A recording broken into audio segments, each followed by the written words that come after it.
Yeah, hi, I'm Paul Archer. Welcome to my sales video tips. They're no longer than 2 minutes long. I hope you enjoy them. Bye. Hi, I'm Paul Archer. That's paularcher.com.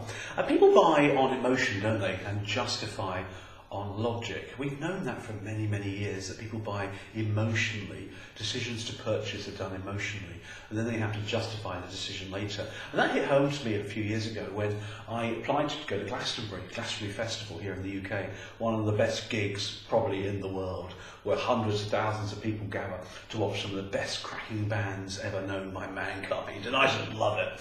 But it's very difficult to get tickets. And one year, I know distinctly, a couple of years ago, I failed to get the tickets, because it's a bit of a lottery really, and I'm not very good with these lottery ticket things. Other people seem to get the tickets a lot easier than me. And I was really upset about this. I'd missed out on Glastonbury. I was going to not have a great weekend away. And I thought to myself, well, why don't I just get the BBC on TV to watch their recording of Glastonbury? Because they do a really good job. They've got BBC 1, 2, 3, 4, different channels now. They've got the digital versions where you press the red button and you get to see different bands. And I thought, I'd love to be able to record the whole lot. And that way, of course, I'd be able to see so much more anyway. Because when you're at Glastonbury, it takes like an hour to go from one stage to the other. So you tend to miss out a lot of the bands unless you stay at the same stage. But of course, there's 7 or 8 stages. It's silly if you do that. I thought, great idea. But let's get these things recorded. Let's get them recorded so that I can watch them when I'm on planes, trains and automobiles. Well, not the automobile one, but you know what I mean. Good film that, of course, wasn't it?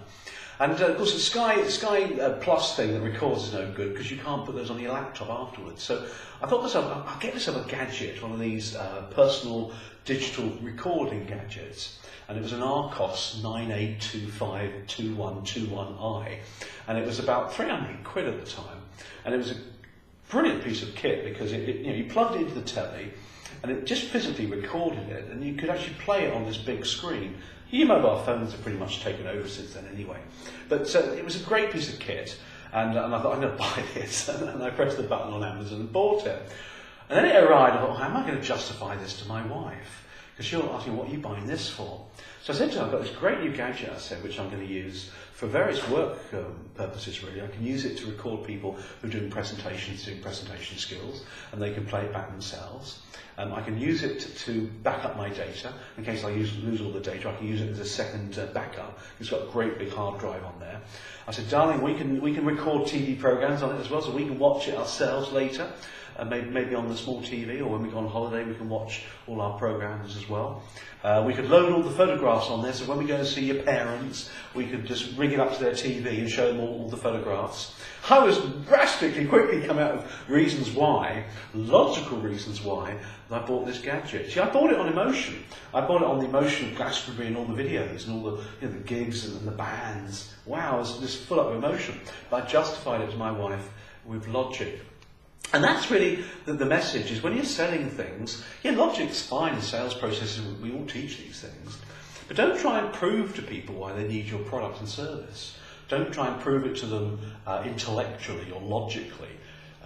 Sometimes if you're regulated, like a lot of my salespeople are, you have to. But remember, people buy on emotion. People buy on what they call WIFMs, what's in it for me. And there's a number of emotions that come into it. There's security, the need to have something to feel secure. There's convenience, the need to feel convenient about something. There's power, to feel good about something, power like a Rolex watch. Comfort maybe, to feel comfortable about something. Peace of mind is another big one, isn't it? These are all emotional buttons, the hot buttons that people have when they're buying things. So feed off those things. Ask them questions, how does that sound to you? What's important to you? What would you love about this service? What do you want about this product? Find out what it is about it that they're wanting emotionally. And that way, of course, you get a sale. Don't forget, of course, to give them something logically afterwards to justify why they bought something. A reason why note or something like that, just to confirm it to them.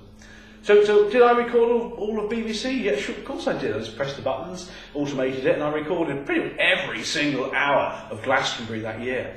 Did I watch it? Not really. It was too much. And besides, I was so busy recording TV programmes for my wife, putting photographs on it, backing up data, and all those good things. Did I watch it? No, I didn't. This is too much. But there we are. It was a great gadget, and I did watch the best band, which was Blur. They played live, which was one of my favourite bands. Hey, hope you found it useful. I'm Paul Archer.